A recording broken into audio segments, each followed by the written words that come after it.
Perdido al sur del mundo, el archipiélago que forma las Islas Malvinas fue en 1982 testigo de una guerra impensada, en la que un país sin historial reciente en guerras enfrentaba a una de las potencias más grandes del mundo. Las batallas se llevaron en tierra, en el mar y en el aire. El mundo se llevó varias sorpresas, pero definitivamente la batalla aérea se llevó gran parte de las miradas. Las arriesgadas maniobras de la aviación argentina y los inéditos modos de ataque hicieron que luego de esta guerra los protocolos de defensa naval cambiaran para siempre. 1982 Malvinas, la guerra desde el aire. Por 150 años los reclamos se realizaron de forma pacífica y diplomática. Sin embargo, en 1982, Argentina decide recuperarlas por la fuerza. Como respuesta, Inglaterra hace zarpar a la flota más grande que enviara contra un objetivo desde la finalización de la Segunda Guerra Mundial. La Royal Navy y sus modernos Harrier enfrentarían a la aviación argentina y bombardearían objetivos terrestres en las islas. Estaba a punto de gestarse uno de los enfrentamientos más espectaculares de la aviación moderna. Los Sea Harrier y los Harrier GR-3 llegaban a la zona de conflicto con el objetivo de dominar la batalla aérea. La mayor ventaja de estos cazas es que despegan verticalmente gracias a sus toberas direccionables. A la enorme experiencia de los pilotos británicos en combates aire-aire, se sumaba que llegaban armados con el misil americano Sidewinder IM-9L, capaz de alcanzar a su blanco, aun siendo lanzado desde cualquier posición.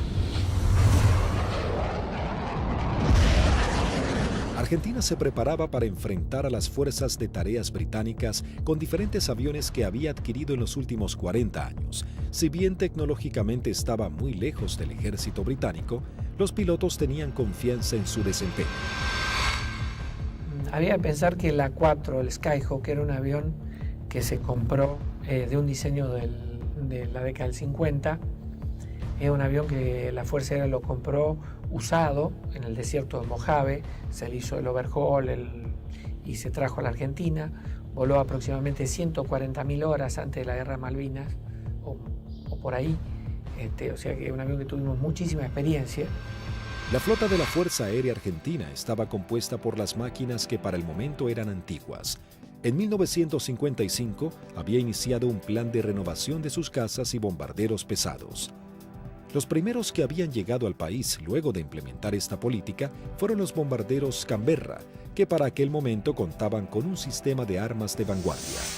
Y en Inglaterra surgió una polémica, pues había algún sector que quería vender y tener a Argentina como un cliente de equipo militar, operaciones comerciales que eran muy rentables, muy redituables, pero un sector del Foreign Office se opuso terminantemente porque consideraban que ese era un riesgo y que la Argentina, con aviones como el Canberra, podía o estaría en condiciones de intentar ocupar las posesiones inglesas en el Atlántico Sur y en la Antártida, básicamente las Islas Malvinas, ya en el año 55. La mayoría llevábamos muchos años en la unidad, habíamos tenido un adiestramiento muy bueno, muy adecuado. Para nosotros esto era como participar en uno de los tantos ejercicios que se hacían, ¿no es cierto?, en esa época, y se simulaban operaciones reales, con lo cual teníamos un adiestramiento muy bueno y aparte un conocimiento mutuo entre las tripulaciones muy bueno, ¿no es cierto?, y aparte un espíritu realmente que... En la década de los 60, la Fuerza Aérea adquiere el cazabombardero A4 Skyhawk de manufactura americana. La Fuerza Aérea Argentina comenzó a recibir sus primeros A4 en 1966 y en 1974 se adquirió un nuevo lote de 25 Skyhawks A4C. La Fuerza Aérea Argentina también contaba con un avión de combate de fabricación nacional, IA-58 Pucará. Una docena de cazas a reacción Mirage 3 que habían sido adquiridos con la finalidad de proveer defensa aérea a la ciudad de Buenos Aires también estaban al servicio de las batallas aéreas. 39 aviones Dagger de origen israelí, su principal función era la cobertura aérea y el bombardero. En 1972, la aviación naval argentina adquirió un lote de 16 Skyhawks A4Q, que fueron destinados a la tercera escuadrilla de caza y ataque con asiento en la base aeronaval de Comandante Espora. La tercera de caza y ataque con Skyhawk había desarrollado numerosas técnicas o tácticas propias para atacar naves a mar abierto. Era una unidad desde ese punto de vista muy experimentada y reconocida inclusive por su capacidad. Estos Skyhawks, a diferencia del A4B y C, se caracterizaban por ser un sistema de armas capaz de operar desde el portaaviones argentino 25 de mayo. Pero para finales de 1981, los veteranos Skyhawks habían llegado al límite de la vida útil y la escuadrilla estaba a punto de pasar a retiro. Estaba pasando la escuadrilla por uno de sus peores momentos de la historia. Mejor dicho, el peor momento de la historia. 7 de los 10 aviones que contaba la escuadrilla estaban fisurados. Y eso significaba el cambio de las alas para poder seguir volando con seguridad. Algunos se pudieron cambiar, 2 de ellos se cambiaron el ala, pero los otros, los menos afectados, volaron con el larguero fisurado durante todo el conflicto. Y con respecto a los cohetes eyectores de asiento, también se ordenó que mientras durasen las operaciones no se iban a considerar vencidos esos cohetes, así que volamos con los cohetes de eyección vencida.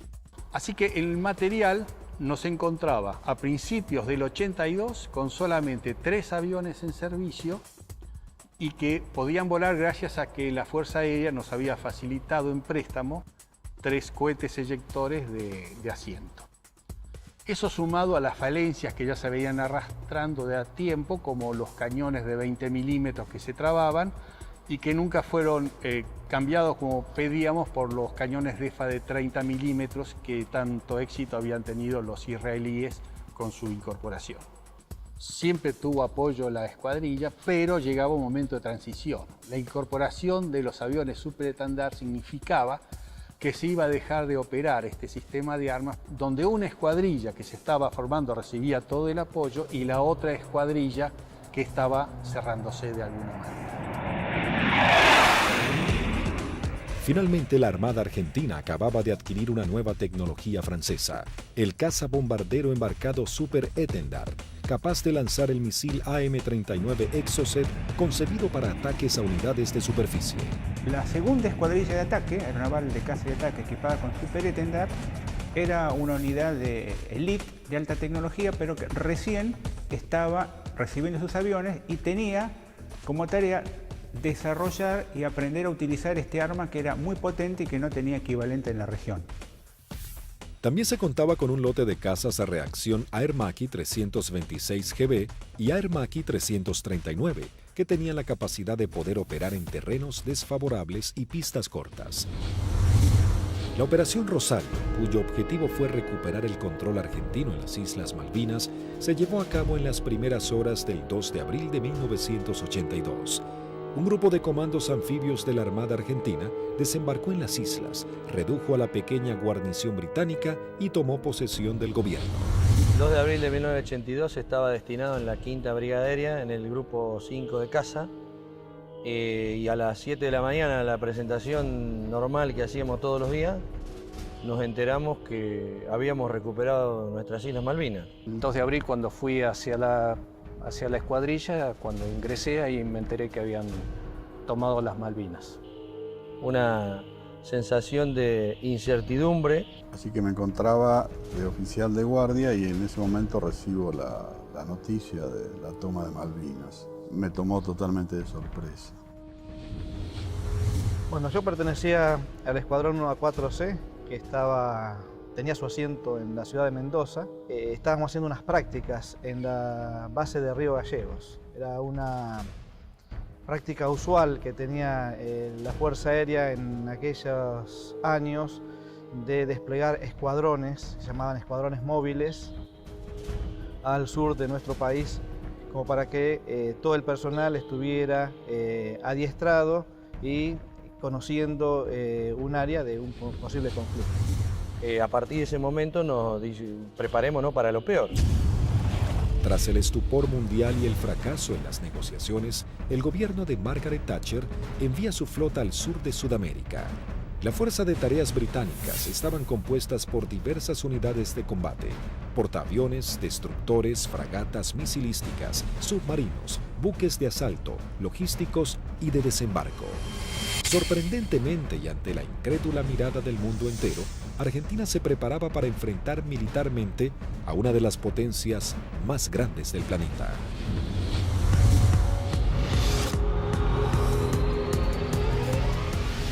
Los pilotos argentinos tuvieron un veloz entrenamiento para aprender a neutralizar objetivos navales sin ser derribados. La operación exigía sortear los sistemas de detección y defensa de los buques para poder aproximarse al blanco y lanzar sus bombas por encima del mismo. Había que equilibrar la inferioridad tecnológica con la capacidad humana.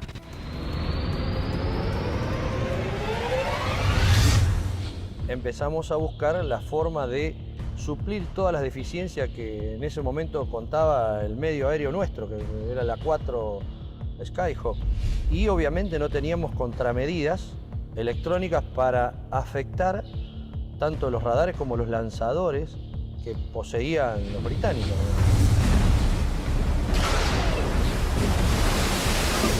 Los misiles que tenían desde 30 kilómetros, desde 20 kilómetros, 15 kilómetros y a partir de ahí cañones o armamento liviano, digamos. O sea, tenían una defensa muy grande para un solo elemento que podía ser un destructor, digamos.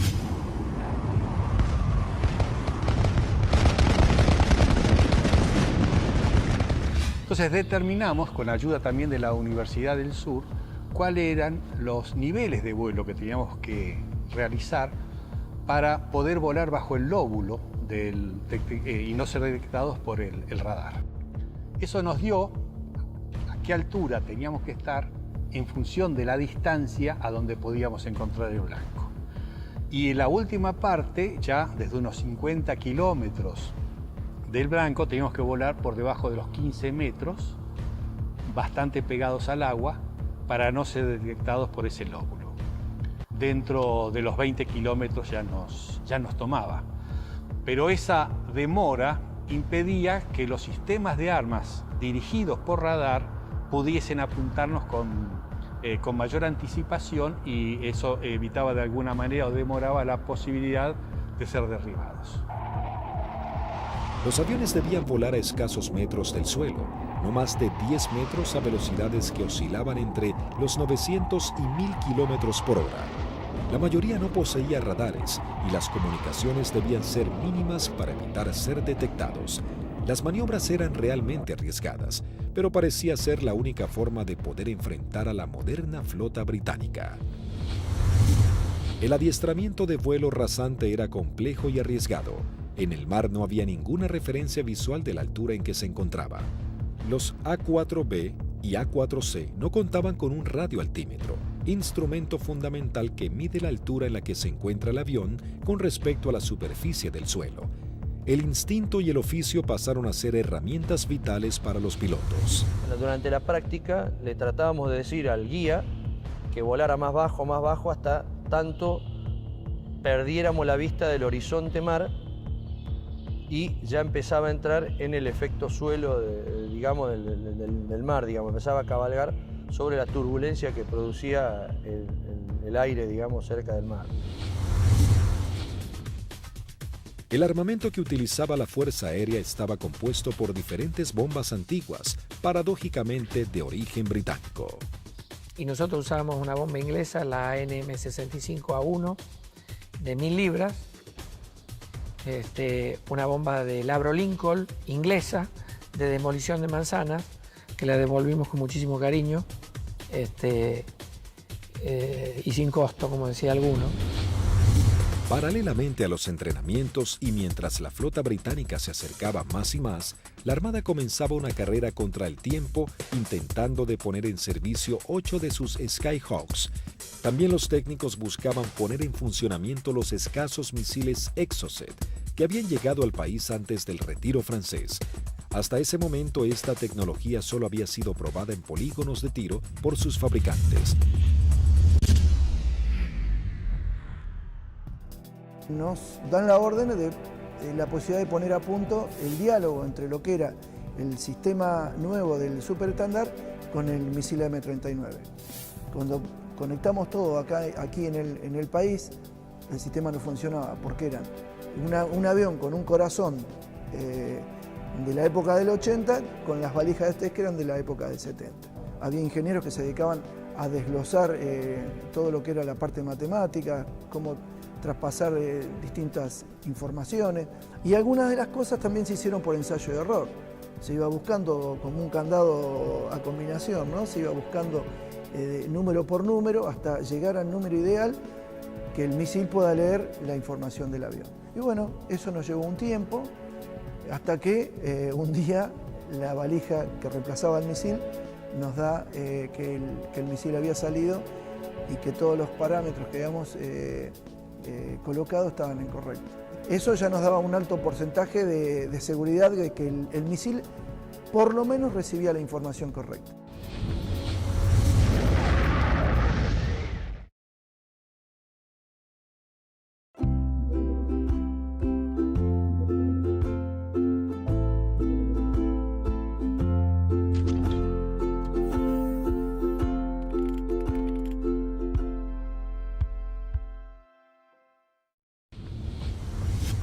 El 25 de abril, la flota británica llega a la zona y realiza sus primeras operaciones bombardeando las Islas Georgias del Sur y retomando su control.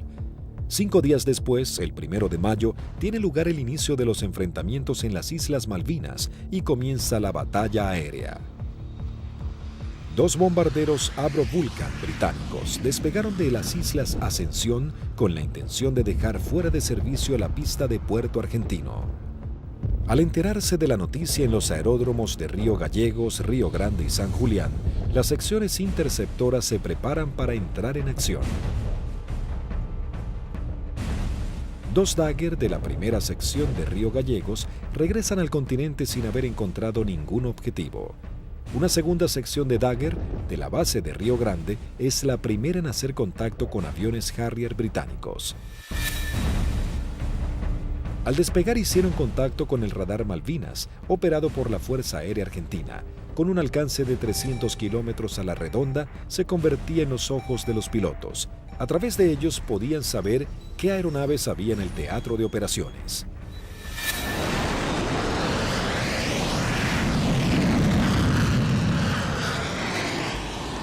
Tienen 2 pichones para ustedes a 120 millas náuticas, 20 grados firme.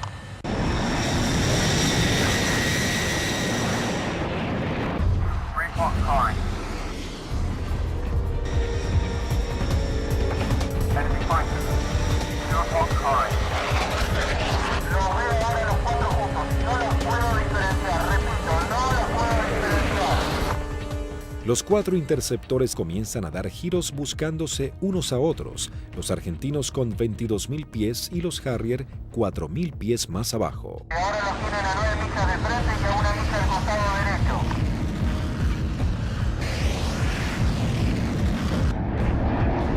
Los Harrier, invirtiendo sus toberas, cambian rápidamente de dirección para enfrentar la amenaza argentina. Ahora los Harrier están enfrentados a ustedes, repito, están enfrentados. Los Harrier se niegan a tomar altura para enfrentar a los argentinos, ya que los Dagger tienen un mejor desempeño en altura. Tampoco los argentinos descienden a donde el Harrier corre con ventajas. Por esta razón no se produjo combate alguno. Esa misma tarde se produce la primera baja cuando el primer teniente Ardiles, en uno de los Dagger, armado con misiles Chaffir y cañones, pone rumbo solitario a las islas. Dirigido por el radar Malvinas, aún Eco se acerca a su misión, sin saber que en realidad se aproximaba a una trampa mortal. Lo que erróneamente el radar detectó como un objetivo eran 2 Sea Harriers en formación cerrada. Al descubrir la amenaza argentina, uno de los Sea Harrier se coloca como señuelo, mientras el otro maniobra para colocarse por detrás.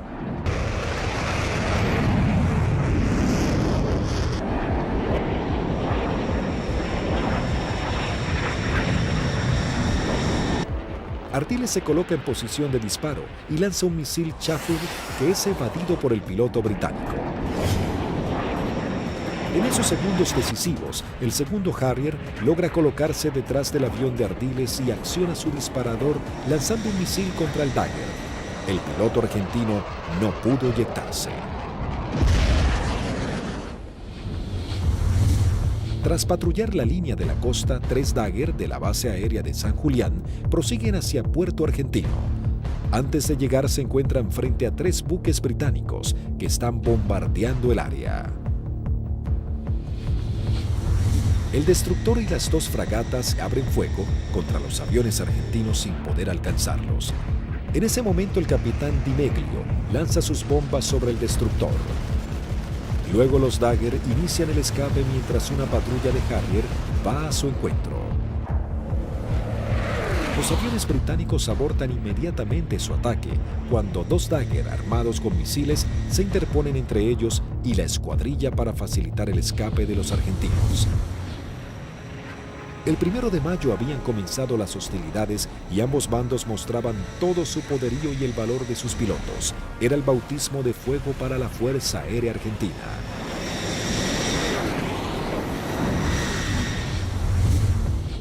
La guerra aérea había comenzado con los primeros enfrentamientos. Los británicos entraban su base de operaciones en la isla Ascensión y desde los portaaviones Hermes e Invencible. El objetivo principal era inutilizar la pista de Puerto Argentino, así dificultar las comunicaciones entre la isla y el continente, comprometiendo las posibilidades de los pilotos argentinos. La pista fue desde ese momento uno de los blancos principales de los Vulcan y los Harriers británicos. La primera baja en la pista es el mismo 1 de mayo, cuando los Sea Harrier bombardean al Pucará del teniente Yukik, alcanzando a su piloto y gran parte del personal que trabaja en el lugar. Fue el primer contacto con la guerra en sí, digamos, ¿no es cierto? En definitiva, nosotros habíamos tenido ya el aviso que había sido atacado Puerto Argentino a eso de las 4 de la mañana, y a partir de ahí nosotros entramos a movilizarnos y tratar de sacar los aviones, porque la mayor debilidad era el momento de puesta en marcha. Es decir, uno estaba sentado y había gente que estaban apoyando en la puesta en marcha del avión, que también la inexperiencia por ahí, uno se pregunta por qué había tanta gente, pero todo con el ánimo de colaborar y que los tiempos para que saliera lo más rápido posible fuera corto.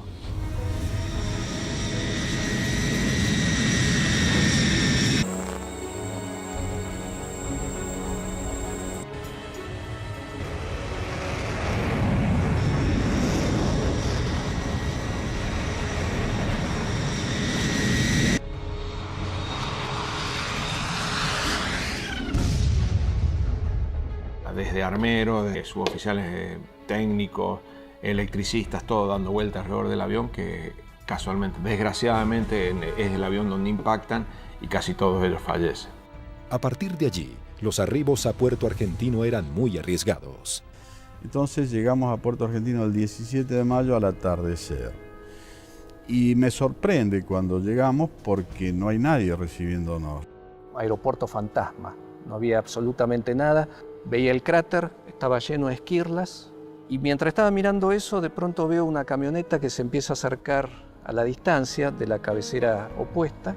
Para la camioneta, se baja un conscripto y me dice: corra jefe, que hay alarma roja. Y empezamos a sentir ruidos de turbinas y se aproximan 2 Harriers.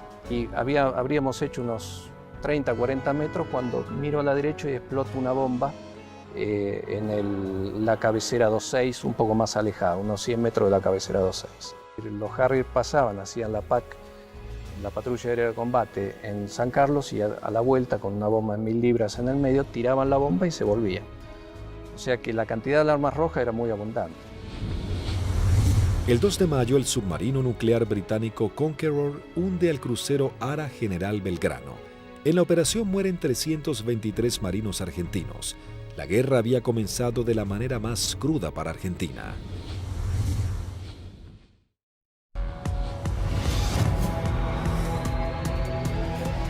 Mientras Argentina buscaba reponerse del hundimiento del crucero General Belgrano y los británicos comenzaban a familiarizarse con el lugar y el clima adverso de la región, la guerra del aire se encrudecía cada vez más. La Fuerza Aérea Argentina tenía el objetivo de diezmar lo antes posible a la flota británica y defender los objetivos en la isla que eran constantemente atacados. Los Harrier buscaban detener la acción de los pilotos argentinos y anular la comunicación entre el continente y Malvinas. La aviación naval contaba con que los servicios británicos de inteligencia habían descartado el uso del misil Exocet después de que el personal técnico francés se retirara de Argentina al inicio del conflicto.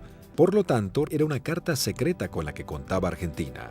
Tras semanas de arduas tareas, los técnicos navales logran hacer funcionar el misil. Para esto, los pilotos iban adiestrando en todo lo que era la parte operativa, ¿no? El lanzamiento del misil, el vuelo rasante, y nosotros trabajamos en la parte técnica. Una vez logradas las dos combinaciones, se le dio el ok que la escuadrilla estaba en condiciones de lanzar los misiles AM-39. El 4 de mayo, la aviación naval argentina pone a prueba por primera vez este sistema de armas. La segunda escuadrilla de caza y ataque monta una misión con 2 Super Etendard y un avión explorador Neptune y el apoyo de un reabastecedor Hércules de la Fuerza Aérea Argentina. El avión explorador Neptune detecta 3 contactos.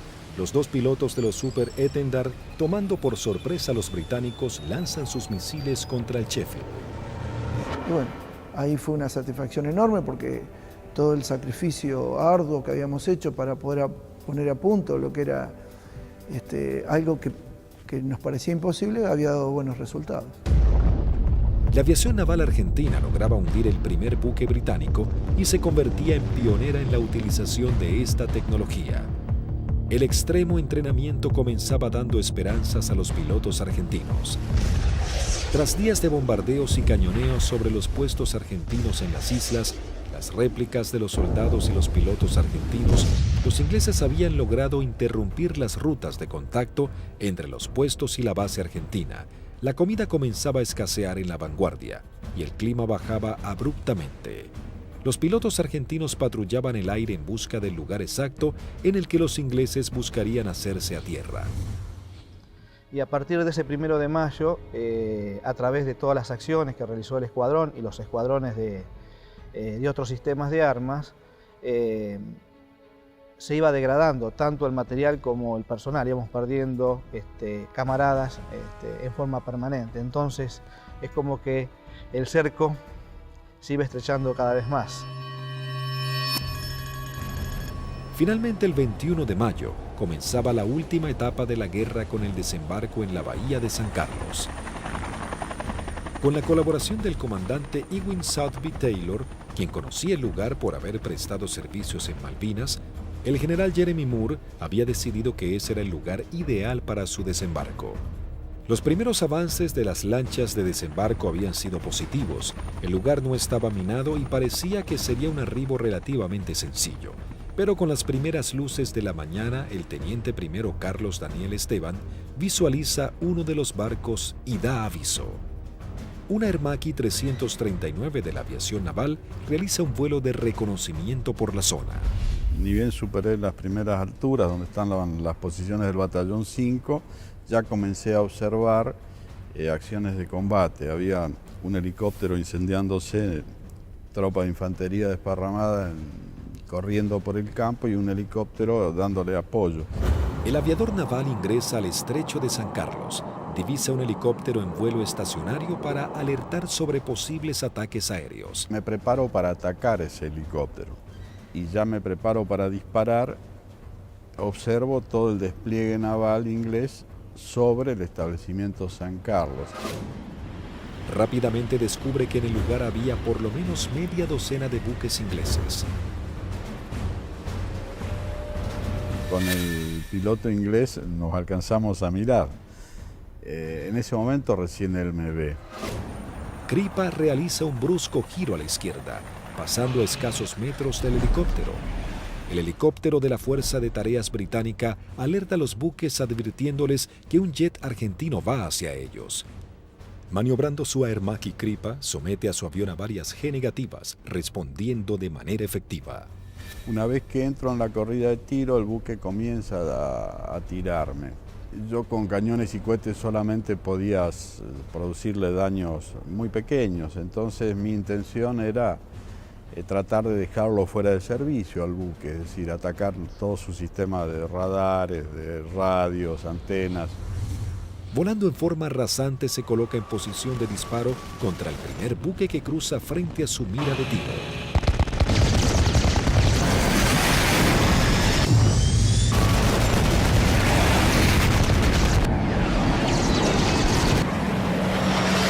Tuve que recobrar muy fuerte mi avión con mucha fuerza para no pasar y cortar sus antenas. Una vez realizado el ataque Kripa, vuela entre medio de toda la flota británica. Las unidades ni los efectivos abren fuego por temor a impactarse entre ellos y el piloto argentino logra escapar. Entonces voy escapando sobre la península esta hasta salir del alcance de tiro de ellos y de ahí teóricamente tenía que volver. Pero pensaba que si volvía a Puerto Argentino y decía que había muchos buques, nadie iba a pensar que había la cantidad que yo había visto. Así que hice una órbita en ese lugar y en el anotador de rodilla que teníamos hice un croquis, posicionando los buques que yo vi en ese momento. Escuchamos que se aproximaba el Kripa con el avión. Yo cuando voy aproximándome pedí que fueran preparando armamento. Cortó motor y el avión seguía desplazándose cuando ya se había bajado y ahí comentó todo lo que había visto, muy a las apuradas obviamente. Me cargan en una camioneta y me llevan al comando a que yo pase la información que tenía. Tras su arribo al aeropuerto de Malvinas y pasar un informe detallado de la situación, todas las unidades aéreas de la Armada y la Fuerza Aérea Argentina se preparan para realizar ataques a los objetivos navales que se encuentran en la zona de desembarco. 30 minutos después llegó el primer ataque del continente compuesto de una formación de 6 Dagger. El objetivo es el Antrim. Una de las bombas no estalla y queda alojada en la popa de la embarcación. Así logran dejarlo fuera de combate. En este ataque también es averiada la fragata Broadsword con disparos de cañón.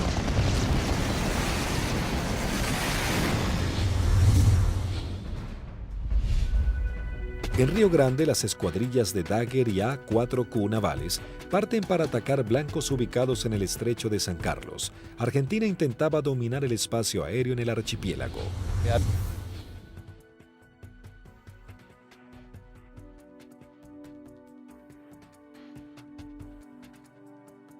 Dos secciones reforzadas.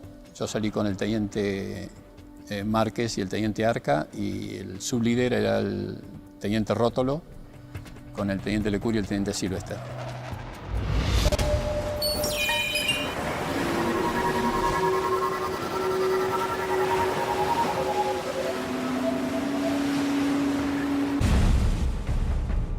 Tres Dagger logran atacar a la fragata Arden lanzándole sus bombas de 500 kilogramos.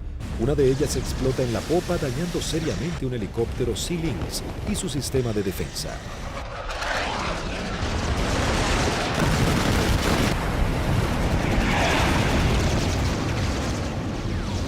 En ese instante, 3 A-4Q navales se aproximan en vuelo rasante a la bahía Ruiz Puente en búsqueda de algún blanco.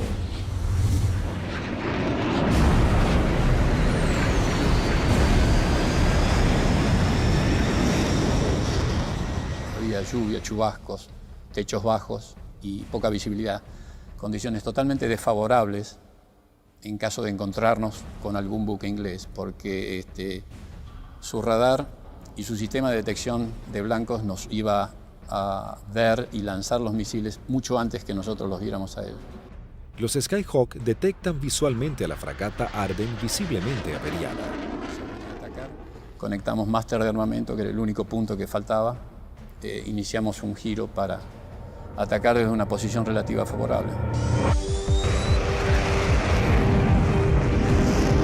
Los Los 3 A4Q navales se aproximan en vuelo rasante a 900 kilómetros por hora.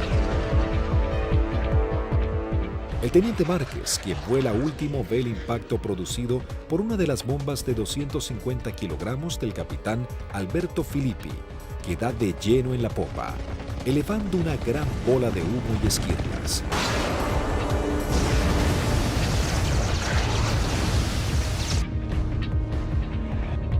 Comienzo un giro hacia la izquierda y le digo a mis numerales que nos escapamos por la misma, quiere decir que regresamos a base por la misma.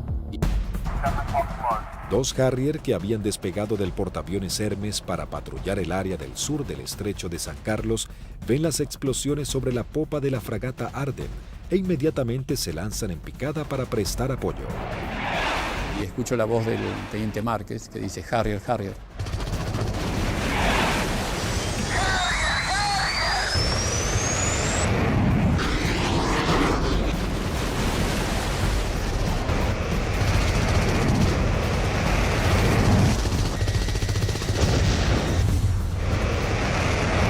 Mientras el otro Harrier va tras el A4Q del capitán Filippi y le lanza un misil Sidewinder.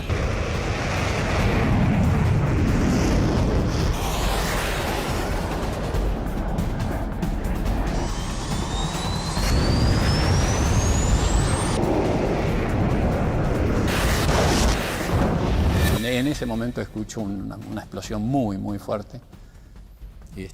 Se sacude todo el avión, empieza a encabritarse con la nariz hacia arriba y girando hacia la derecha. Miro hacia la derecha, estaba girando y veo un Harrier que se aproxima como para un remate demasiado cerca para mi gusto. Entonces le digo a la división, me dieron, me eyecto, estoy bien. Una fuerte explosión, un golpe muy fuerte en todo el cuerpo, me desmayo. Cuando recupero el conocimiento estaba descendiendo en paracaídas sobre el estrecho de San Carlos. No, el impacto fue bastante más fuerte de lo que yo me hubiera imaginado. Tuve suerte porque el mismo paracaídas, una vez que entro en el agua, se acuesta y el viento lo infla y el viento mismo me sacan de abajo del agua y me lleva hacia la costa, ¿no? En la costa, bueno, llegué, estaba realmente agotado.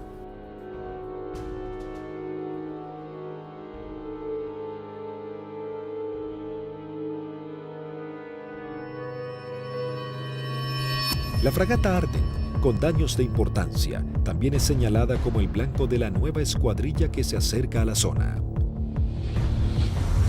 Llegamos al borde de la bahía y vimos un destructor en el medio, una fragata para nosotros tipo 21 en el medio del canal, y esa fue la que señalé y esa fue la que atacamos. El teniente Rótolo dice a babor y vimos a lo que después supimos que era la Arden en el medio del canal, del estrecho. Y sobre eso giramos inmediatamente. Y ya pegado al agua practicamos un zigzagueo que hacíamos bastante violento a baja altura para evitar que los controles de tiro nos pudieran concentrar el tiro sobre nosotros.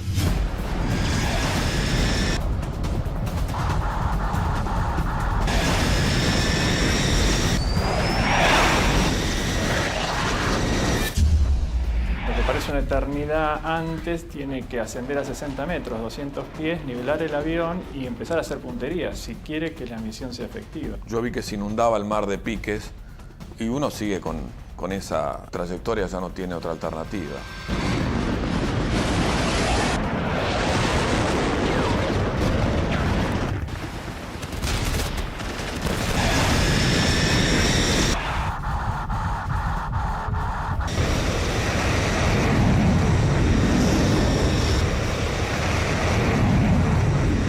Yo vi el lanzamiento de teniente Rótolo, horquillando el blanco, 2 bombas antes, 2 bombas después, y sobre las columnas de sus explosiones, de la explosión de sus bombas, lancé yo las mías.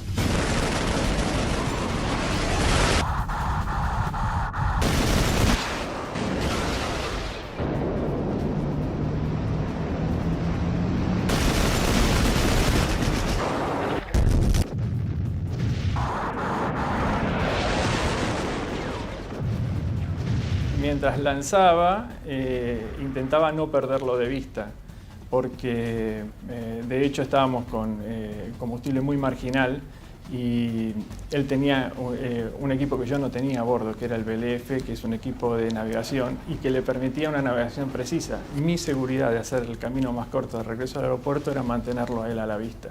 A pesar de todo el fragor del ataque, alcancé a decirle, rompo por derecha y me voy por el morro del costado, y al poco tiempo un silencio y poco a poco fueron apareciendo. Primero Lecour, después Sylvester.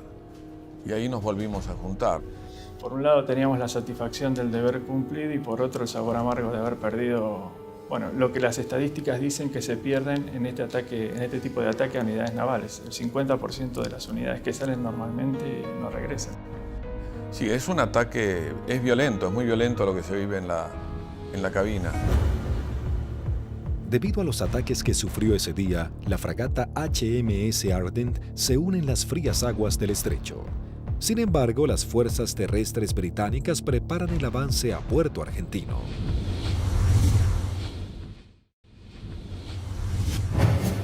Las batallas eran cada vez más encarnizadas. El ejército británico debía lidiar con las tropas argentinas apostadas en las islas, los ataques certeros de la aviación y con el clima que día a día se volvía más frío. El 23 de mayo se desata un nuevo ataque contra otra de las unidades de superficie claves de la Fuerza de Tareas británica. Esta vez el blanco es otra fragata clase 21, la Antelope. El primer ataque a los buques en San Carlos comienza poco después de las 9 de la mañana con escuadrillas de Skyhawks navales y de la Fuerza Aérea. Una segunda escuadrilla de 4 Skyhawks A4B de la Fuerza Aérea Argentina se abre paso a través del fuego antiaéreo y de los misiles. Los A4B a cargo del primer teniente Luciano Guadagnini y el alférez Gómez se dirigen hacia la fragata Antelope para atacarla. Guadagnini inicia su corrida de ataque, lanza su bomba y es alcanzado. El impacto deja su avión fuera de control, pero el piloto logra enderezar su A4, aunque no pudo evitar la colisión contra el mástil de la fragata.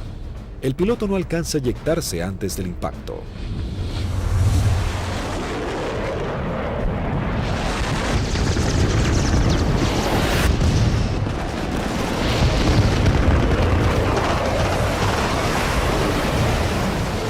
La bomba continuó su trayectoria y quedó alojada en la banda de estribor sin explotar.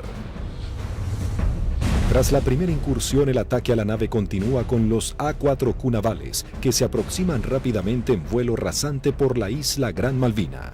Pude recorrer bien pegado al terreno en la isla Gran Malvinas y llegamos lo que vendría a ser al cordón muy bajo que hay, pero de unos 450 metros de altura.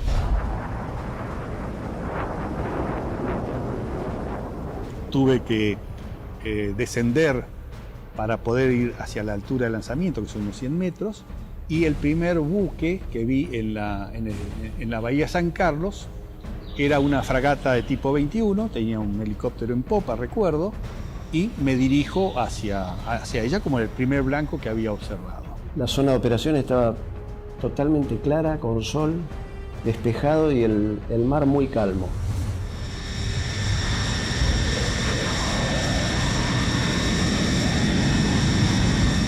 Todo era como en las ejercitaciones que siempre hacíamos con flota, un buque que simulábamos el ataque, el buque que nos apuntaba, pero esta vez en vez de apuntarnos tiraba también.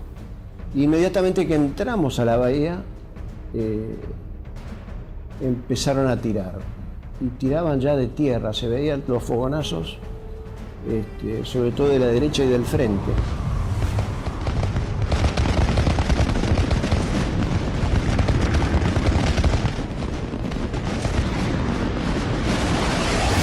Cuando estaba más cerca de la entrada a la bahía, puedo ver sobre la izquierda a un buque que era más redituable como blanco, porque era un buque grande de tipo logístico. Así que cambié el arrumbamiento para seguir sobre este buque. En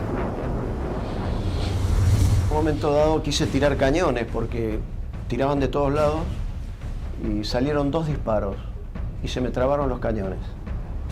Así que me quedé con la bomba nada más. veo que desde la proa del buque sale una especie de bengala que reconozco que era un misil, y el misil era un SICAT, que venía en forma así errática hacia mi avión. Hago una maniobra evasiva, un fuerte giro hacia la derecha, algo veo pasar por el costado así de la cabina. Pero evidentemente el misil ese me había sacado en la corrida de puntería, que si bien no me derriba, logra el objetivo de que yo no pueda lanzar con mayor precisión las bombas y evidentemente mi salva fue larga. Habían borrado las matrículas de los buques, así que se veía un buque gris clarito sin poder identificar qué buque era. Cuando paso lanzo,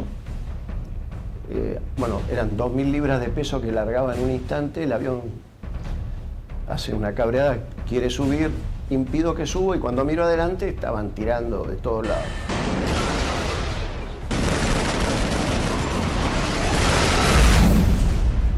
Cada uno debía completar su escape de la mejor manera. Como cuando estaba del otro lado digo yo, bueno, por donde yo vine no había nada, así que voy a volver por el mismo lugar. Me comunico en esos momentos con los otros dos pilotos que escucho en la frecuencia, se los escuchaba contentos porque, bueno, estábamos regresando. Yo aterricé, controlé normal el avión, no tuve ningún problema. Cuando llego al extremo de pista, aterriza su bizarreta, pero él venía con las 2.000 libras de bombas, revienta una cubierta en el aterrizaje y se empieza a ir de pista. Y ahí se eyecta y, bueno, fue una eyección fallida. Termina falleciendo a raíz de la eyección. Así que cuando salgo a los 600 metros, tenía la pista delante, me dicen que aterrice del lado derecho, le pregunto por qué, me dicen que aterrice del lado derecho nuevamente, reafirman y bueno, cumplo esa orden de aterrizar sobre el lado derecho y en la carrera de aterrizaje veo que había un A4 que estaba en pilón, apoyado sobre la nariz, en el tren principal de la nariz y sin la cabina.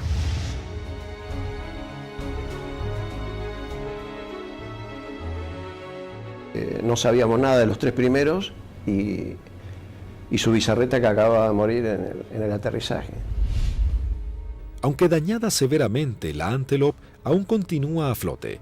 Esa noche, mientras se intentaba desarmar una de las bombas, estalla. Automáticamente se produce un incendio masivo y la nave se hunde. Con los británicos en tierra, listos para marchar a Puerto Argentino, la aviación se esforzaba más y más para frustrar sus objetivos. Por las noches, los Canberra arrojan bombas pesadas para hostigar blancos en las áreas donde las tropas británicas poseen puntos fortificados de artillería, logística y puestos de mando. Se usó la táctica, digamos, del tiro a gran altura, pero auxiliado por el radar. La mayor amenaza para nosotros eran los misiles tierra-aire y las patrullas de Harrier.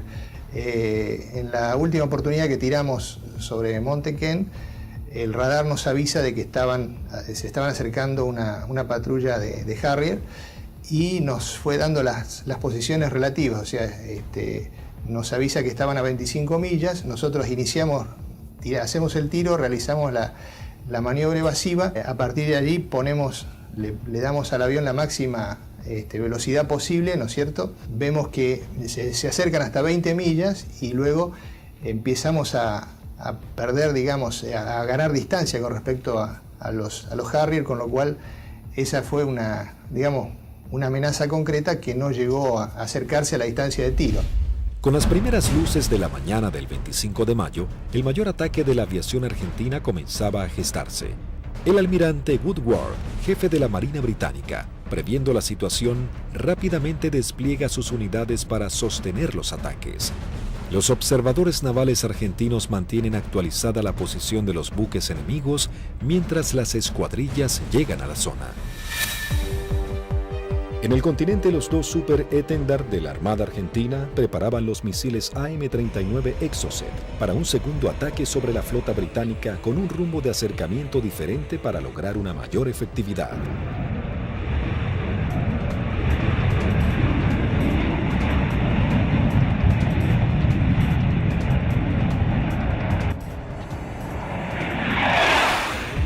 A las 15:20 horas surgen dos A-4B sobre la isla Borbón y se dirigen hacia mar abierto, encontrando a la fragata y el destructor frente a ellos.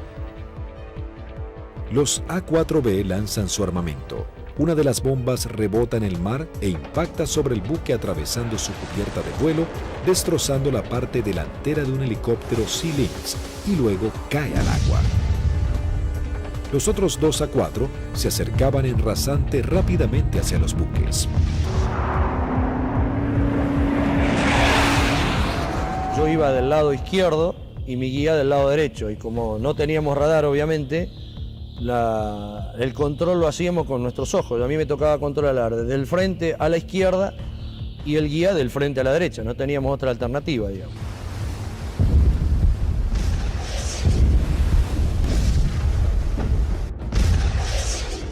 Y le digo, a la izquierda están, así como estaba mirando, le digo, a la izquierda están al guía, y saco la vista y lo miro para ver qué iba a hacer. Acuérdense que nosotros veníamos bien pegados al agua, rasante. Veo al guía, lo miro, y la maniobra que hace él es instantánea. Cuando escucha una sugerencia que le digo, a la izquierda están, pone viraje a la izquierda violentamente buscando el blanco.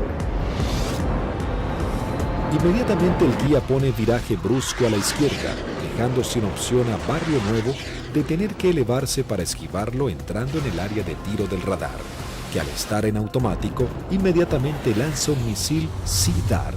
Escucho a la otra escuadrilla, Carballo, que dice el misil, el misil, el misil. Y Rinque, que venía atrás, le dice, no se preocupe que va por otro lado.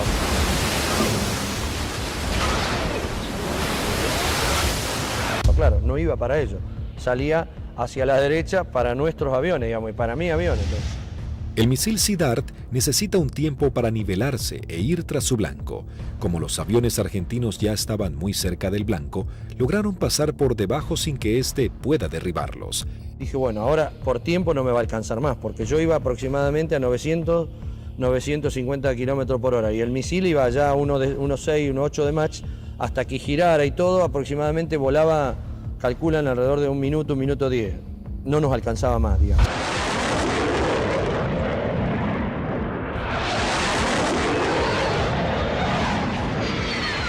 Yo lo veo al guía porque le iba formando un poquito más atrás, unos 50, 100 metros más atrás, y veo perfecta las bombas cuando la lanza y impactan a no más de 1 metro del agua.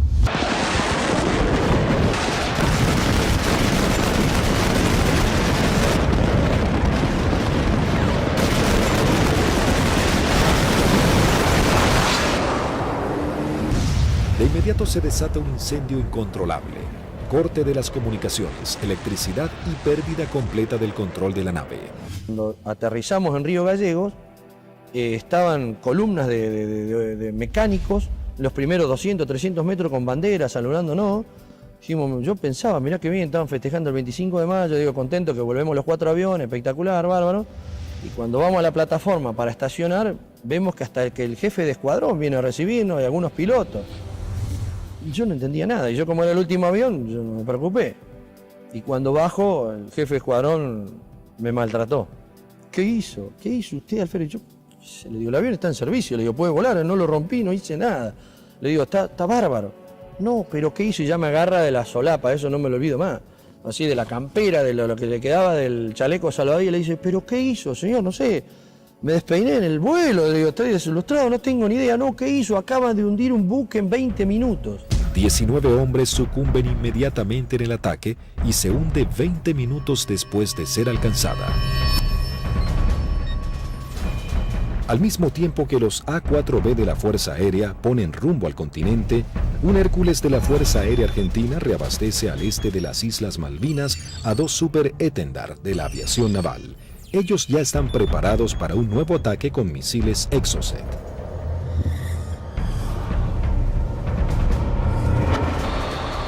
A unos 60 kilómetros de la flota británica, los Super Étendard detectan varios ecos en sus radares. Eligen los más grandes y mientras toman altura de lanzamiento, los datos son transmitidos a sus misiles de manera automática.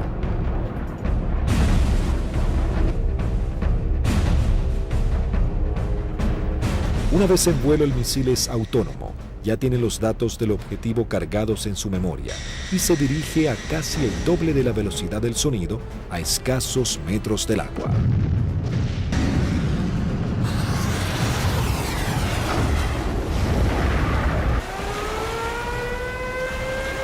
Nuevamente los británicos lanzan una alerta de combate. Los navíos ordenan despegar helicópteros con equipos para señuelos antimisil. Uno de los Exocet impacta en el buque e inmediatamente se desata un incendio que destruye elementos vitales para la operación anfibia que se desarrolla en San Carlos.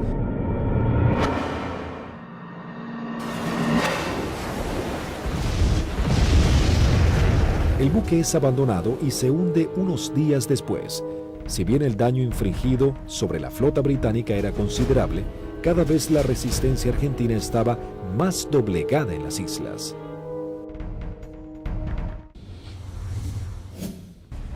La guerra llegaba a su nivel más desesperante con las bajas temperaturas.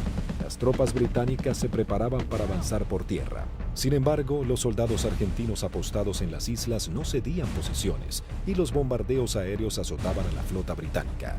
Las fuerzas argentinas, visiblemente cercadas en Darwin, resistían con el apoyo de la aviación. El 28 de mayo se proyectó atacar a las posiciones inglesas con los aviones IA-58 Pucará, que desde el 21 de mayo estaban asentados en Puerto Argentino. Conocíamos bastante la zona porque era en la zona misma donde nosotros habíamos operado antes. Es decir, a los alrededores de lo que habíamos utilizado como campo de aterrizaje nuestro, era en la zona donde ya estaban los ingleses aproximándose hacia el pueblito donde estaba la base, digamos, lo que quedaba de la base. Yo alcanzo a ver algo que se mueve, levanto y hago una ráfaga de cohetes, siento una voz en la frecuencia de mi radio que me dice desde tierra, en Darwin, siga tirando que están ahí, siga tirando que están ahí. Y ahí empiezo a sentir dos disparos también que me empiezan a impactar en el avión. El Pucará, si tiene alguna cosa, es la maravilla del gran poder de absorción de impactos, digamos, porque la manera que yo sentía que me pegaban, digo, me van a desarmar el avión. Yo trato de salir, como los impactos que me pegaban eran casi todos del lado derecho, quiero virar el avión hacia la izquierda y ahí el avión ya no me responde. Bueno, entonces ahí tomo la decisión de eyectarme. Muy bajo, yo ya estaba, creo que no más de 15, 20 metros del suelo. La sensación de estar colgado en un paracaídas no la tengo porque fue como si hiciera un salto desde un techo al suelo, porque fue todo demasiado rápido. Tengo grabado en la memoria que pasa el avión abajo mío todavía y el agujero a través de la cúpula por donde había salido el asiento. Y todavía que le siguen tirando porque se ven trazantes que van hacia el avión. No vi si el paracaídas se abrió, no sé, no supe nada. Ya me encontré en el suelo y enredado intenté salir corriendo y ahí me enredo en los cordones del paracaídas, que caigo, me vuelvo a levantar y tratándome de sacarme el paracaídas y pues ahí ya me agarran dos ingleses, me apuntan y se me acabó la historia. Con las bajas temperaturas, los plazos eran cada vez más cortos y los ingleses buscaban generar un desenlace rápido. La Fuerza de Tareas Británica intenta cerrar su cerco sobre Puerto Argentino. Para lograr este cometido se organiza un desembarco anfibio apoyado de unidades navales en la zona de Puerto Fitzroy el 8 de junio. La Fuerza Aérea Argentina recibe la información del movimiento de dos buques de desembarco británicos. Rápidamente se preparan para lo que sería el día más negro de la flota. Se lanzan desde el continente dos escuadrillas de A4B, dos de M5 Dagger, listas para el ataque a objetivos navales, y una tercera armada con cañones para diversión. La primera escuadrilla de A4B divisa y bombardea el buque de desembarco Sir Galahad. También se bombardea la costa en donde los ingleses comenzaban a llegar.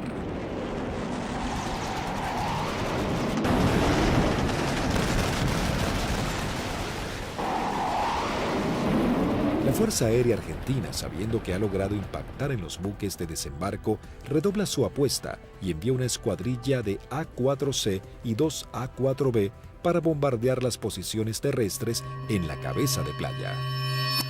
El día 8 de junio se me avisa por la mañana temprano de que, bueno, era uno de los seleccionados para que esa tarde, a través de un avión Learjet, pudiéramos volar hacia Mendoza y poder visitar a nuestras familias. Pero claro, antes de poder alcanzar esa meta había que realizar una misión, entonces todo cambia un poquito el ángulo de cómo uno está viendo esa misión. Por supuesto que nadie hablaba, ¿no? Todo en ese momento estaba muy consustanciado con sus cosas íntimas, recordando a la familia, bueno, recordando a algunos camaradas que también habían caído. Así que bueno, uno ya, ese es el último momento que uno tiene como para pensar en uno mismo y en pensar en sus familiares. Siempre nos despedíamos de los compañeros que se quedaban y el abrazo era interminable y como si fuera la última vez, ya que no éramos kamikaze como nos dijeron, sino que teníamos conciencia de los riesgos y que las chances siempre eran muy escasas para sobrevivir.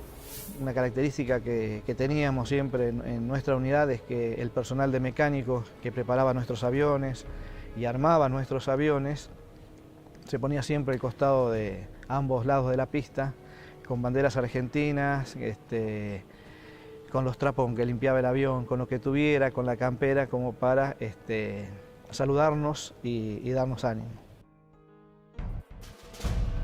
A las 15 horas parten hacia las islas las primeras 2 escuadrillas de A-4B compuestas por 3 aviones cada una. Por diferentes inconvenientes, deben regresar 2 aeronaves al continente y debido a que solo un avión cuenta con el instrumento navegador, se juntaron todos quedando una formación de 4 Skyhawks. Previo abastecimiento, llegaron hasta las islas, donde descendieron a escasos metros del mar para no ser detectados. Aquí fue la primera complicación que observé.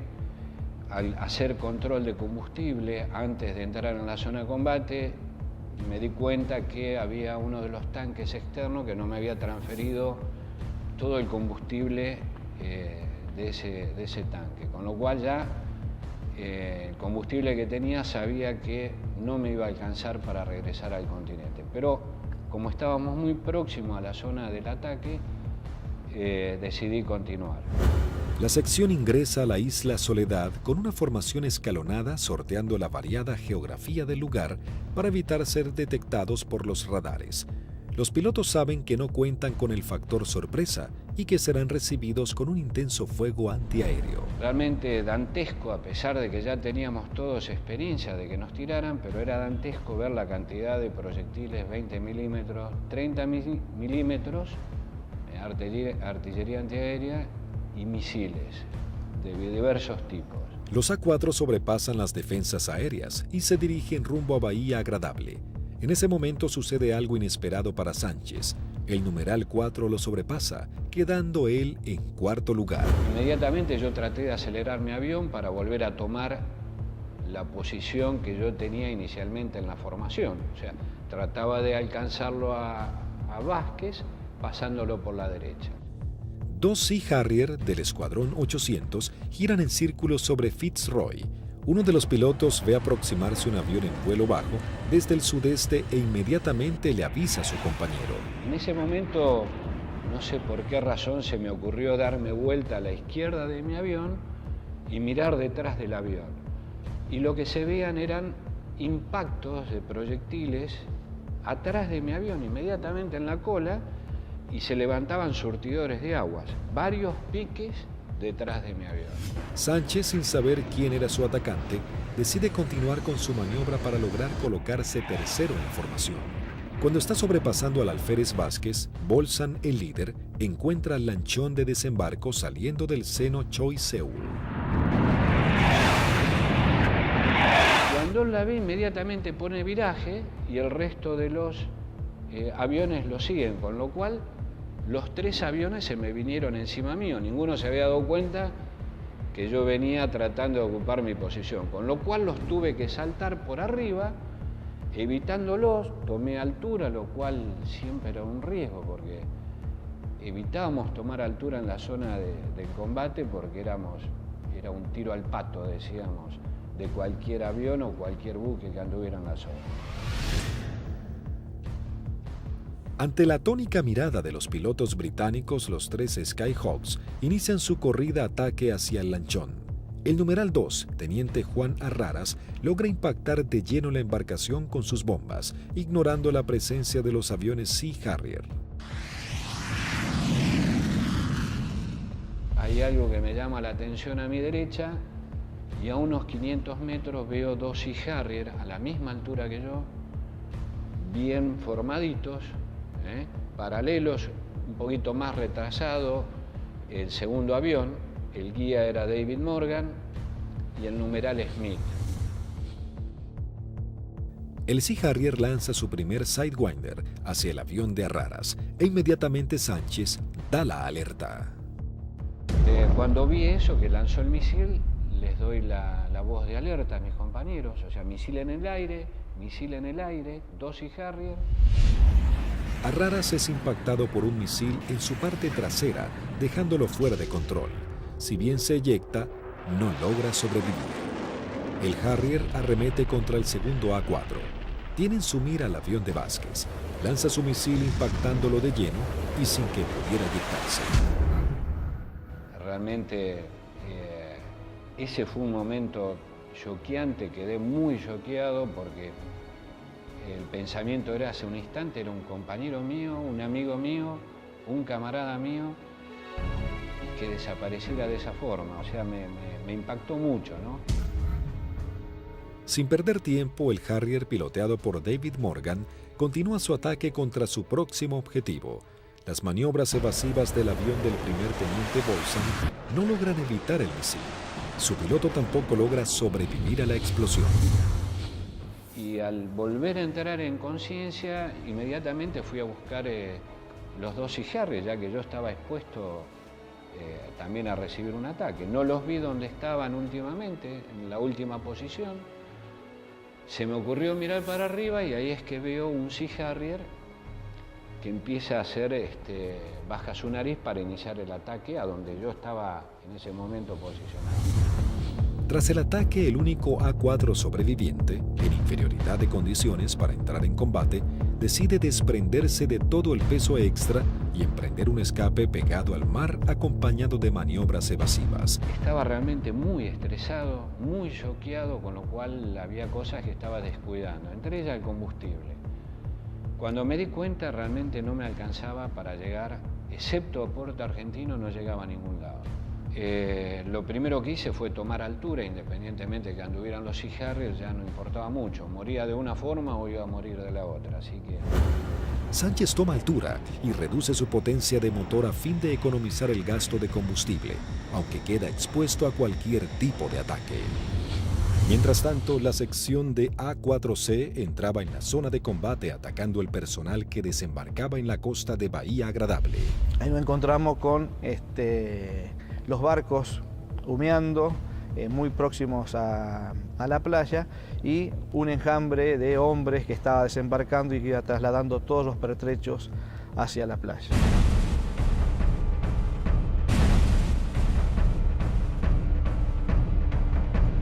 A partir del momento en que nos visualizaron, comenzaron a disparar tanto con armas livianas como con los misiles Blue Pie, que son misiles transportados por un hombre.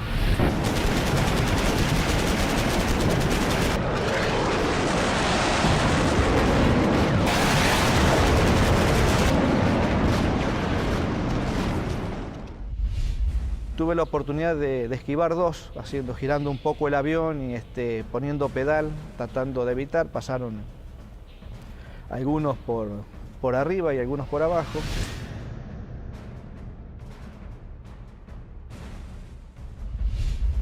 Siento también una explosión en la parte delantera de mi avión, que bueno, puede ser algún misil que me haya tocado, pero pude seguir operando, lancé las bombas y en el momento en que giro a la izquierda veo a mi numeral que está escapando hacia la izquierda con una luz roja que lo está siguiendo. Cuando gira hacia el otro lado veo al numeral del capitán Caffarati también con otro misil en la cola y le vuelvo a gritar, pero hace caso omiso, pero era a través o por el problema que yo tenía de mi equipo de radio.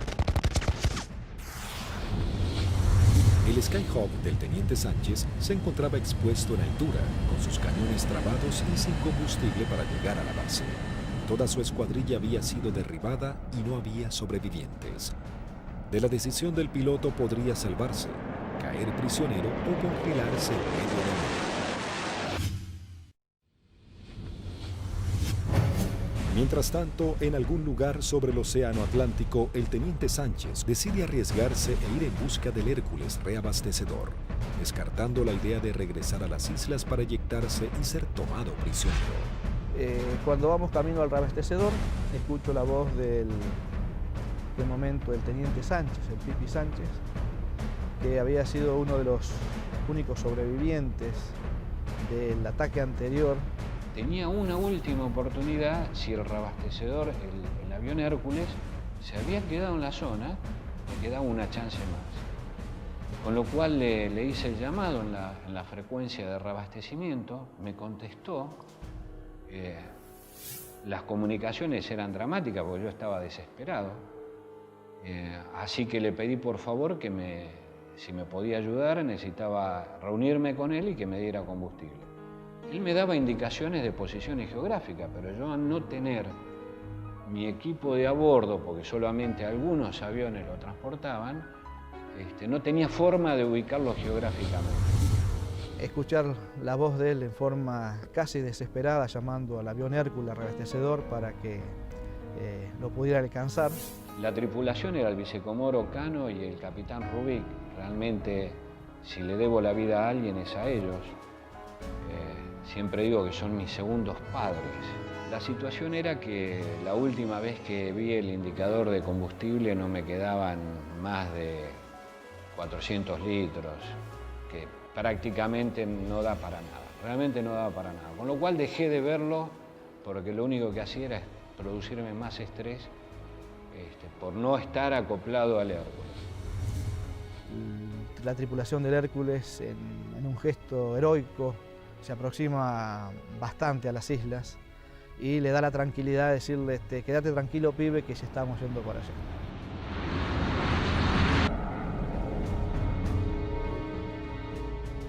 Y luego pude acoplar y me transfirieron combustible que me permitió llegar a Río Gallegos, a nuestra base.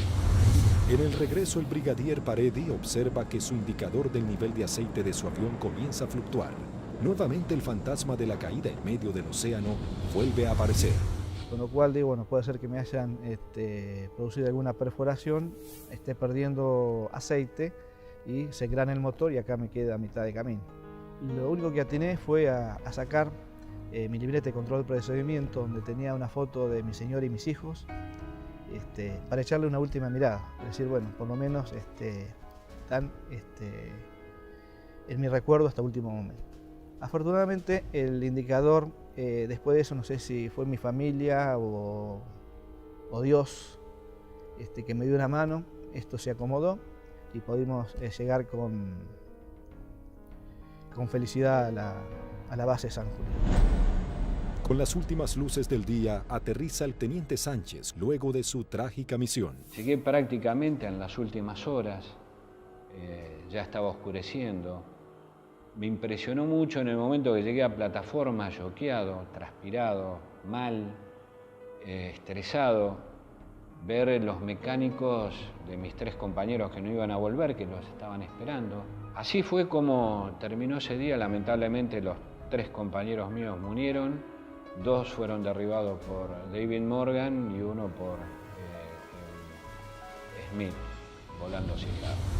Habían logrado detener un desembarco clave para las fuerzas de tareas británicas, las misiones cada vez más peligrosas y dejaban en claro el poderío de la aviación argentina.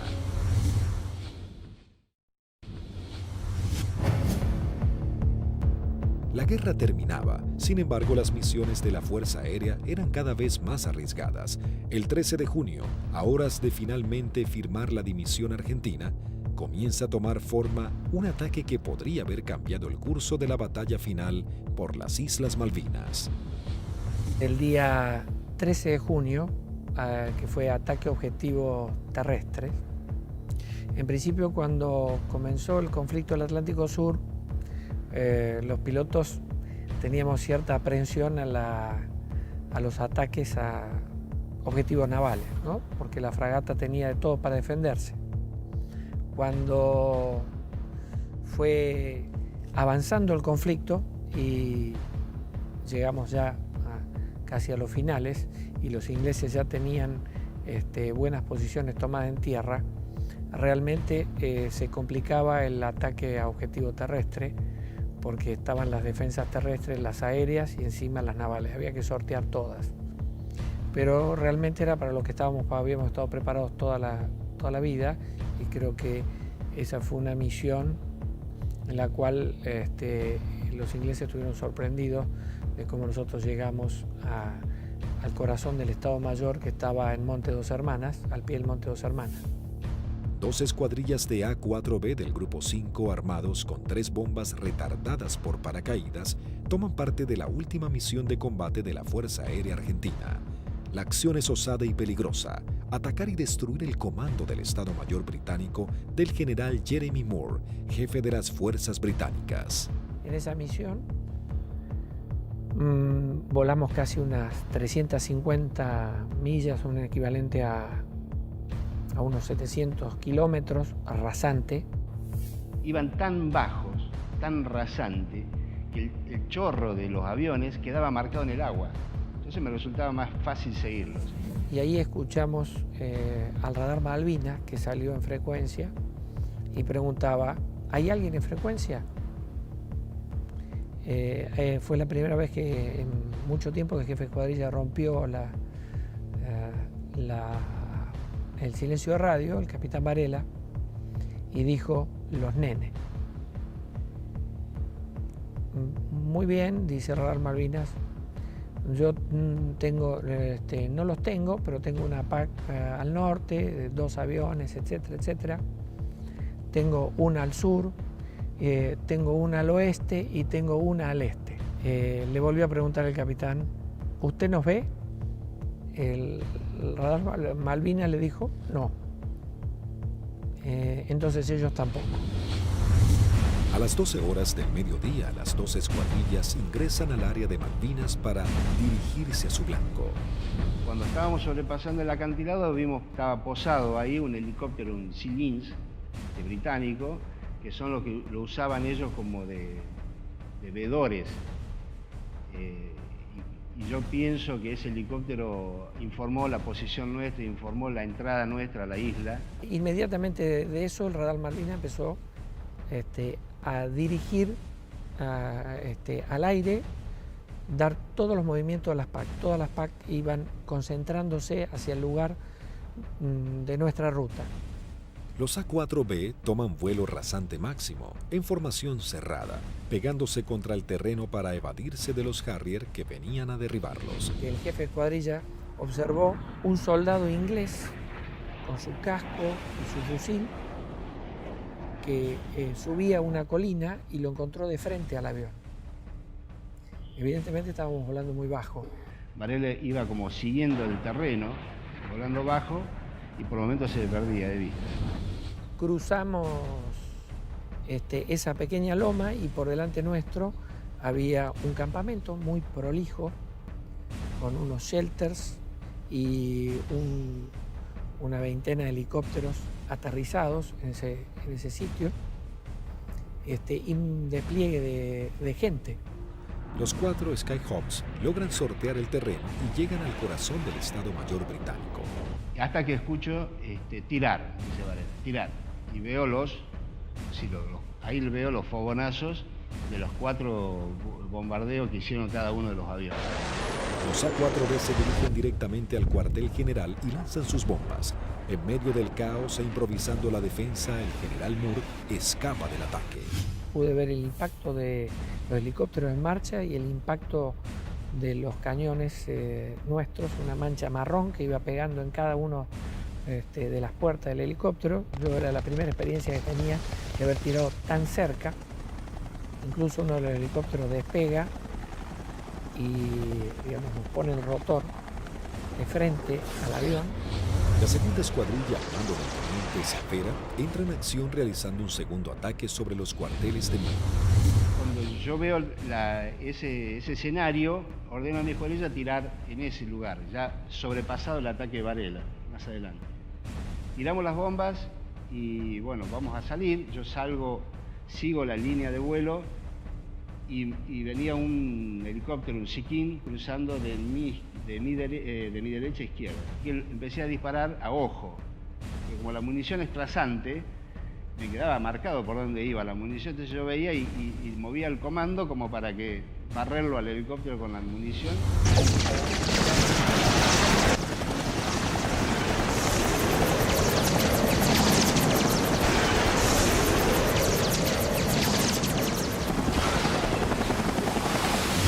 Y ahí mi numeral, que venía acá, a la izquierda mía, de Lepiane, me dice, él ve el lanzamiento de un misil que me venía hacia mi avión y me pide, dice, por derecha, Tuco, por derecha.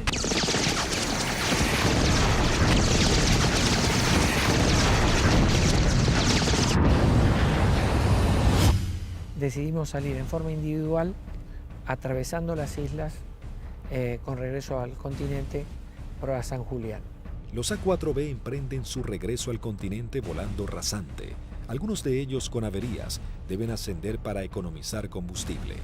Las situaciones individuales de los pilotos se vuelven complejas. Utilizo mi avión y veo a mi derecha, abajo a mi derecha, una sombra de un avión, de un perfil de un avión. Entonces, uy, es un Harrier. Me viene siguiendo un Harrier. Entonces ahí empiezo a hacer maniobras evasivas de viraje de máxima performance, de mucha G, tanto para la izquierda como para la derecha. Izquierda para la derecha. Y cada vez que nivelaba el avión, veía, estaba la sombra. Digo, pero este Cristo no se va. Digo, ¿cómo hago para sacármelo de encima? Miraba por el espejo, miraba por el otro espejo, miraba para atrás, parecía una lechuza, daba la vuelta a la cabeza así, miraba por un lado, miraba por el otro y estaba la sombra. Era mi avión, era la sombra de mi avión. Empecé como a tranquilizar yo mismo, me hablaba, me decía, tranquilízate Tuco, porque así no podés seguir, no podés, estaba muy nervioso, estaba como que por momentos temblaba, no sé, una sensación muy rara de ese momento vivido ahí. El numeral 2 de la escuadrilla que nos seguía empezó a perder combustible, a notar que perdía combustible en forma muy grande. Ese fue el alférez de Lepiane. Otro momento terrible de esa misión, cuando el piano me pregunta si qué hacía. Imagínate, el alférez me dice que voy al reabastecedor o me eyecto en la isla. Una decisión que yo, por más jefe de escuadrilla que fuera en ese momento, yo no la podía tomar porque estoy decidiendo sobre la vida de un camarada y de un amigo. Era muy difícil. Dije, piano, encomendate en Dios, pedile a Dios que te ayude y decidí vos, no me lo pida a mí, por favor, decidí vos. Ya sabíamos que como estaba y con las transmisiones que recibíamos no volvía al continente, entonces le pedimos al reabastecedor que lo fuera a buscar. Y él veía que a medida que se iba buscando a la coordenada donde nos canta, donde estaba el reabastecedor, él veía su indicador de combustible bajar más, me decía, tengo 500, tengo 300, tengo 200, yo decía, no llega a nada, no te busca nadie, no te rescata nadie, en medio del Atlántico no te rescata nadie. El comandante del Hércules, vicecomodoro Lee 30, escuchando los pedidos de Lepiane, decide ir hacia él aún sabiendo que puede ser derribado por misiles británicos. Ahí en ese momento el piano lo ve al Hércules, él estaba arriba del Hércules y hace el viraje y se le tira al Hércules. Pensá que era un alférez, tenía muy pocas horas de vuelo. Creo que debe haber sido el...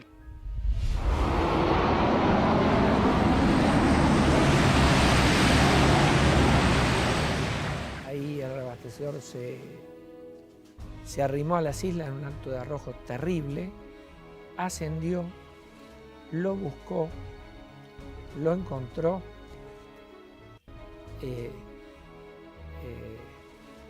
reabastecieron con una pérdida de combustible muy importante en el plano, tenía un agujero que atravesaba el plano completo, o sea que todo lo que le daban, parte iba al motor y el resto iba fuera del avión y regresamos todos sanos y salvos al continente. Todos llegamos, incluso de lesbianos.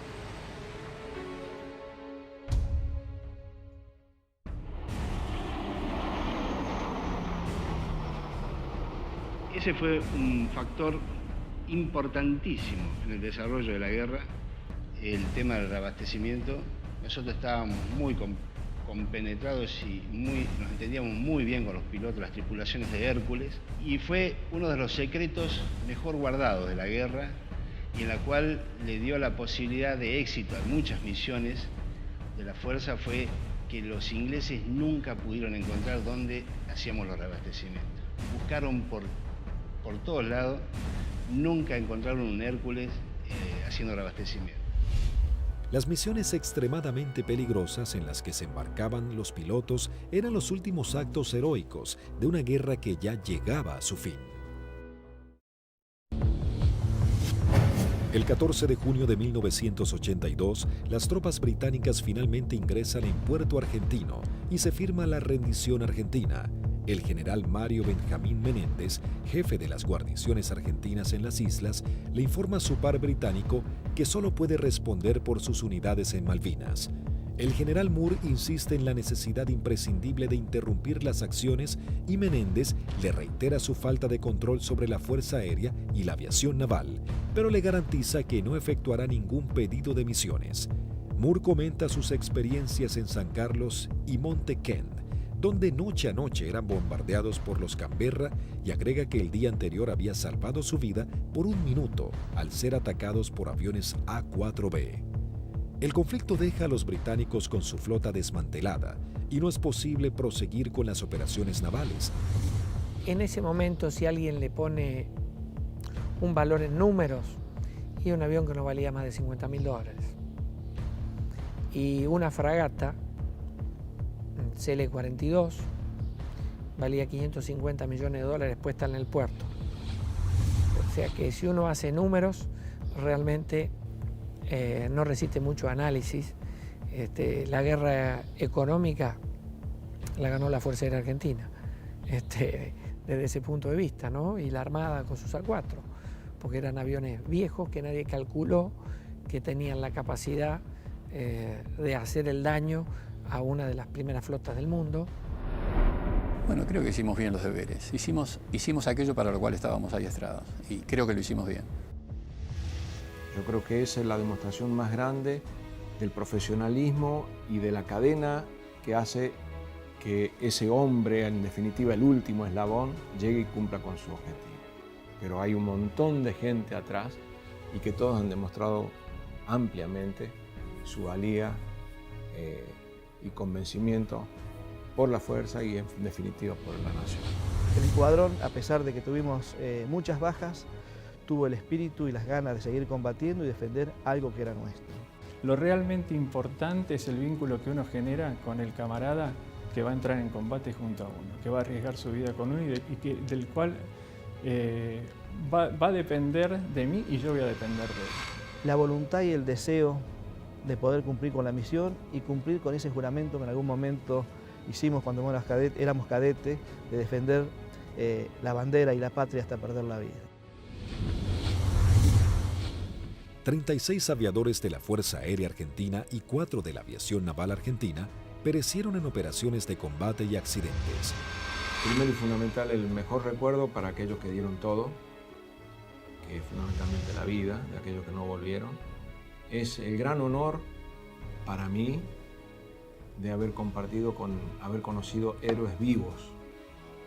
Eso yo creo que es el mayor honor que he tenido, que me ha permitido la vida.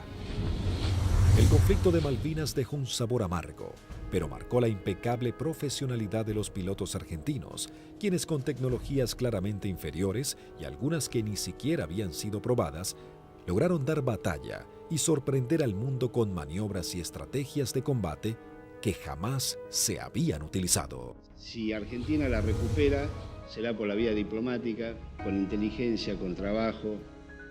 Es como se lo explico a mis hijos. Malvinas, con toda la calma del mundo, significa la persistencia de la necesidad de recuperarlas.